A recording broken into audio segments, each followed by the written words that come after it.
विद्यार्थियों, नमस्कार विद्यार्थियों। राजकीय कन्या महाविद्यालय सवाई माधोपुर के यूट्यूब चैनल पर आप सभी का बहुत बहुत स्वागत है।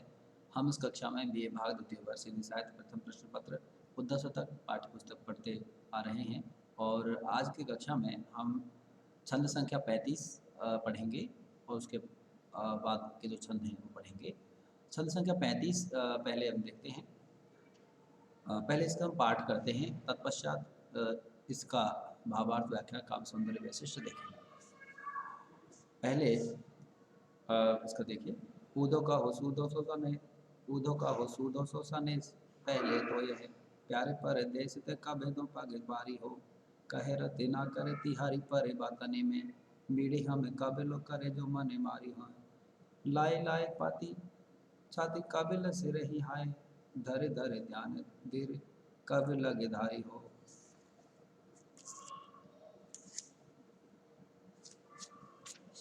बैननी उचारही पूरा हनो कबे दो सबे, बैननी उचारही पूरा है नो कबे धोनो सबे, श्याम को सलोन रूप ने नैनी निहारी हो। जो ये छंद है, इस छंद में कुछ कठिन शब्द हैं। सनेश संदेश का ब्रज के कोमल का लोक संस्कृति के अनुसार रूप है। सनेश का संदेश होता है। कवई कवई धों, कवई यानी कब, धों तक। पग पारी हो, पग का मतलब पैर, और पारी हो, पारी यानी पढ़ना या पदार्पण करना, संपूर्ण अर्थ होता है शब्द का। मीड़ी, मीड़ी यानी महसूस कर। उलाहना, उलाहना। ये जो छंद है, इस छंद में उद्धव ने गोपियों को निर्गुण ब्रह्म की साधना का जो उपदेश दिया, तो गोपियों ने उद्धव से संदेश के पहले उनसे क्या पूछा कि हमारे प्रियतम कृष्ण हैं, आप उनके बारे में बताइए कि वो कब लौट कर आएंगे। तो उसी प्रसंग की अभिव्यक्ति इस छंद में की गई है। पहली पंक्ति से देखिए। ऊदो का हुसूदो सो संदेश पहले तो यह प्यारे पर देश ने कब है दो पग पारी हैं। गोपियाँ उद्धव से कहती है कि हे उद्धव, पहले तो आप हमें सीधी सी बात ये बताइए कि प्रीतम का जो संदेश है वो सुनाइए, और आपका जो संदेश है वो बाद में बताना। हमें तो ये बताइए कि हमारे जो प्यारे प्रीतम हैं वो परदेश अर्थात मथुरा से कब यहाँ ब्रज में पदार्पण करेंगे, कब वो उनके पैर पड़ेंगे, कब वो यहाँ आएंगे। कह रते ना करे तिहारी पर बातनी में, बीड़ी हम कब लो करे जो मानी मारी हैं। रत्नाकर कवि कहते हैं कि गोपियाँ उद्धव से कहने लगी कि हे उद्धव, तुम्हारी ये जो उलझावनी ज्ञान योग की जो बातें हैं, इनमें पढ़कर कब तक हम अपना हृदय महसूस कर रहेंगी, मन महसूस कर हम रहेंगी। लाए लाए पाती छाती का बिलो सरी है हाय, धरे धरे ध्यान धीर का लग धारी हो। और कब तक अपने छाती से अपने प्रीतम का जो प्रेम पत्र है उसे लगा लगा कर जिएंगी। सिरी हैं सिरही हाय, सिरही यानी अपनी छाती को शीतल करेंगी या सुकून प्राप्त करेंगी प्रेम पत्र के माध्यम से। और धरी धरी ध्यान धीर कब लग धारी हो, और ध्यान धर धर के उनकी याद कर कर के कब तक हम यादों से मैं उन धैर्य धारण करेंगी। बैनने उचारी हो पुरानों का विशोध कवे धो सबे, बैननी उचारी हो, और कब तक हम अपनी वाणी से उन्हें उपालंभ देती रहेंगी, उलाहना देती रहेंगी। श्याम को सलोन रूप ने नहीं निहारी हो, और कब तक हम श्री कृष्ण के उसका जो सलोना रूप है उसे कब तक देख करके अपने नेत्रों से निहारती रहेंगी, देख सकेंगी।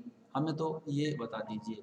तो उद्धव से यही जो है गोपियाँ कहती हैं कि सीधी सी बात ये है कि कब तक हमारे जो प्रियतम कृष्ण हैं वो आ जाएंगे, आप तो हमें पहले यह बताइए।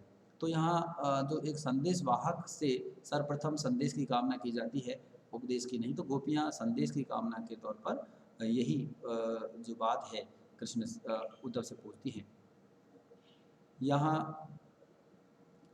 जो लई लई ये देखिए लाई लाई पाती इसमें, और धर धर ध्यान दीप्स अलंकार, अनुप्रास, इसके अलावा अनुप्रास अलंकार संपूर्ण छंद में देखा जा सकता है।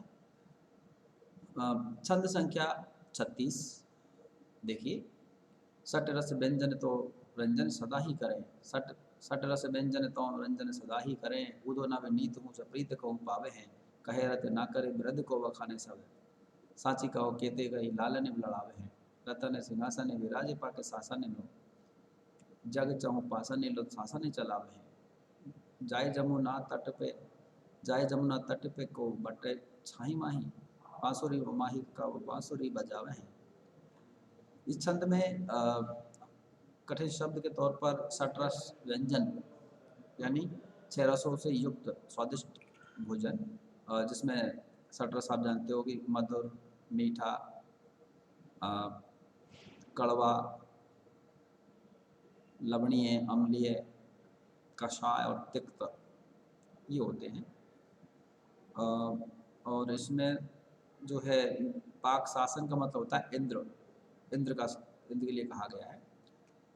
लौ का मतलब के समान, की तरह, और पांसुरी, पांसुरी यानी पसलियाँ, एक तरह से जो फेंफड़े हैं उनके लिए भी ये कहा गया है। तो यहाँ जो ये छंद है, इस छंद में गोपियाँ पूर्व छंद में जैसे उद्धव से कुछ पूछ रही हैं, तो ये भी गोपियों का ही कथन है, और गोपियाँ उद्धव से पूछती हैं कि प्रीतम यहाँ ब्रज में रह कर के जो कार्य स्वच्छंदता से किया करते थे, क्या मथुरा में भी उन्हें उन कार्यों को करने का अवसर मिल जाता है? क्या उसी तरह स्वच्छंदता से वहाँ वो कर पाते हैं? तो वो कौन से कार्य हैं, और उन्हीं का चित्रण यहाँ कवि ने इस छंद में किया है। सटर से व्यंजन तो सदा ही करें, ऊधो नवनीत हूँ सप्रीत कहूँ पावे हैं।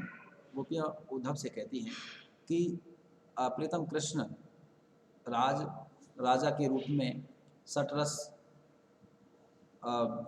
युक्त जो आनंद देने वाले भोजन हैं वो तो सदा करते ही हैं राजभोग से युक्त, लेकिन क्या कभी वे ऊधो नवनीत हूँ सप्रीत कहूँ पावे हैं, कि क्या वे कभी प्रेम पूर्वक मक्खन भी प्राप्त कर लेते हैं या नहीं, अर्थात उन्हें वहाँ कोई प्यार से मक्खन भरकर खिलाता है नहीं। वहाँ पर उनके यश का बखान, कहे रत्नाकर विरध को बखाने सब, रत्नाकर कवि कहते हैं कि वहाँ पर एक राजा के रूप में उनके यश का सभी बखान करते हैं। सांची कहें कहो केते कहीं लालन लाभ है, और सत्य बताना कि क्या कोई उन्हें वहाँ दुलार से, कितने लोग उन्हें पुत्र कहकर पुकारते हैं, उन्हें लाड प्यार करते हैं। रत्नाकर सिंहासन रतन सिंहासन विराज पाग साने लो, जग चहु पासन तो शासन चलावे। रत्नाकर कवि कहते हैं कि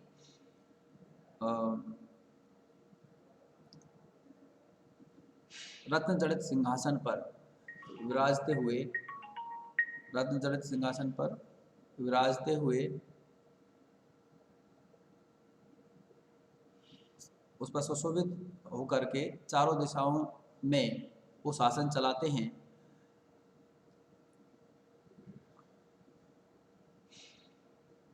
जाई जमुना तट पे को बट छाही माही, और परंतु क्या कभी भी यमुना के किनारे वहाँ जाकर के किसी वट की वृक्ष की छाया में जाकर खड़े होकर के बांसुरी उमाही, कब वो बांसुरी बजावे हैं, कि वहाँ अपनी पसलियाँ उभार कर या कभी बांसुरी बजाते हैं या नहीं।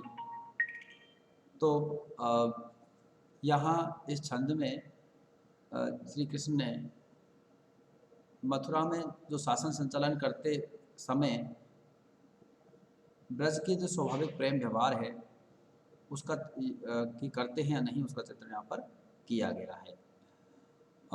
तो ये जो छंद है एक तरह से प्रश्नोत्तर शैली में है, और वो ब्रज का जो नैसर्गिक लौकिक जो प्रेम है और मथुरा के जो बनावटी कृत्रिम जीवन है उसका चित्रण यहाँ पर कवि ने किया है, और इंद्र के शासन के तरह से तुलना की है। तो एक उपमा अलंकार यहाँ पर देख सकते हैं। और इसके अलावा अनुप्रास छंद इसमें है, अनुप्रास अलंकार भी इसमें देखा जा सकता है। घनाक्षरी कवि छंद यदि गति प्रशस्त है, और